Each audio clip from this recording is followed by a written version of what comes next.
Hi friends, welcome back to my YouTube channel Saleem Shaikh YouTube channel. ఈరోజు మా వీడియోలో పుదీనా నిల్వ పచ్చడి చూడండి ఫ్రెండ్స్, ఎలా ఉందో. బాగుంది కదా. దీనికి కావాల్సిన పదార్థాలు ప్రిపరేషన్ మొత్తం వీడియోలో చెప్తాను. వీడియోని స్కిప్ చేయకుండా లాస్ట్ వరకు చూడండి. అలాగే మా వీడియోని ఎవరైనా కొత్త వాళ్ళు చూస్తుంటే సబ్స్క్రైబ్ చేసుకోండి ఫ్రెండ్స్. ఇప్పుడు ప్రాసెస్ చూద్దాం. దీనికి కావాల్సిన పదార్థాలు చూద్దాం. ఇది చాలా టేస్టీగా ఉంటుంది ఫ్రెండ్స్. ఇడ్లీలోకి, దోశలోకి, బిర్యానీలోకి అండ్ వైట్ రైస్లోకి అన్నింటిలోకి బాగుంటుంది. ముఖ్యంగా ఇడ్లీలోకి అయితే చాలా బాగుంటుంది ఫ్రెండ్స్. మీరు కూడా ఒకసారి ట్రై చేయండి. రెసిపీ చాలా టేస్టీగా ఉంటుంది. ఇప్పుడు ప్రాసెస్ చూద్దాం. చూడండి, కావాల్సిన పదార్థాలు పుదీనా, టమాటాలు, ఎర్రగడ్డలు, పచ్చిమిర్చి, చింతపండు. ఒక ప్యాన్ పెట్టుకొని స్టవ్ వెలిగించుకుందాం. ప్యాన్ వేడెక్కాక ఇందులో కొద్దిగా ఆయిల్ వేసుకోవాలి. ఆయిల్ వేడెక్కాక సన్నగా కట్ చేసి పెట్టుకున్న ఒక 3 టమాటాలని ఇందులో వేసుకోవాలి. ఆ తర్వాత ఆనియన్స్ కూడా వేసుకోవాలి. ఒక ఆనియన్ ఇది, పచ్చిమిర్చి, చింతపండు ఇవి కూడా వేసుకోవాలి. ఆ తర్వాత సన్నగా కట్ చేసి పెట్టుకొని శుభ్రంగా కడిగి పెట్టుకున్నాను పుదీనాని. ఈ పుదీనా కూడా ఇందులో వేసుకొని బాగా మగ్గనివ్వాలి ఆయిల్లో. చూడండి, ఇందులో సరిపోక ఇందులో వేసుకున్నాను. చూడండి, ఇది బాగా మగ్గాలి ఫ్రెండ్స్. ఆయిల్లో కొద్దిపాటి వాటర్ కూడా బాగా ఇంకిపోవాలి. ఆయిల్లో బాగా వేసుకొని చూడండి గ్రైండ్ చేసుకున్నాను.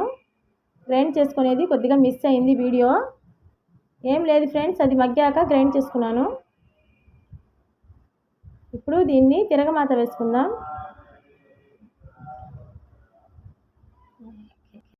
స్టవ్ మీద ప్యాన్ పెట్టుకొని ఇందులో పచ్చడికి సరిపడా ఆయిల్ వేసుకోవాలి. కొద్దిగా ఎక్కువే వేసుకోవాలి. ఆయిల్ వేడెక్కాక ఆవాలు, హాఫ్ స్పూన్ ఆవాలు వేసుకోవాలి. ఆవాలు చిటపటలాడాక కొద్దిగా జీలకర్ర కూడా వేసుకోవాలి. జీలకర్ర ఒక హాఫ్ స్పూన్ వేసుకోండి.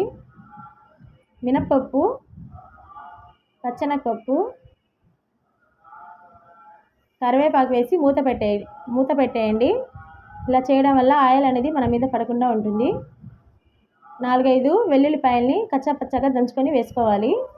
ఇప్పుడు ఈ పచ్చడిని ఇందులో వేసుకొని ఆయిల్లో బాగా వేగనివ్వాలి. ఇలా ఆయిల్లో చక్కగా వేగనివ్వాలి. ఇలా అంటే ఇది నిల్వ పచ్చడి కాబట్టి కొద్దిపాటి వాటర్ కూడా ఉండకూడదు. మొత్తం ఇంకిపోవాలి. ఇంకిపోయి నూనె మాత్రం పైకి రావాలి. నూనె మొత్తం పైకి తేలితే పచ్చడి అనేది పాడవకుండా అలాగే ఉంటుంది. 1 మంత్ వరకు ఉంటుంది. అయినా ఈ పచ్చడి అనేది ఫ్రిడ్జ్లో పెట్టుకోవాలి. బయట మాత్రం ఉండదు. ఎందుకంటే పచ్చిమిర్చితో చేశాను కాబట్టి ఇది బయట మాత్రం ఉండదు. ఫ్రిడ్జ్లో పెట్టుకొని ఎప్పుడైనా తీసుకొని తినొచ్చు. 1 మంత్ వరకు ఉంటుంది ఫ్రిడ్జ్లో అయితే. ఇది చాలా టేస్ట్గా ఉంటుంది ఫ్రెండ్స్. ఇడ్లీలోకి, దోశలోకి చాలా టేస్టీగా ఉంటుంది. ఈజీ ప్రాసెస్సే. మీరు కూడా ఒకసారి ట్రై చేయండి. అంతే ఫ్రెండ్స్, మా వీడియో నచ్చితే మా వీడియోకి లైక్ చేయండి, షేర్ చేయండి, సబ్స్క్రైబ్ చేసుకోండి. మళ్ళీ ఇంకొక మంచి వీడియోతో మీ ముందుకు వస్తాను. Bye friends.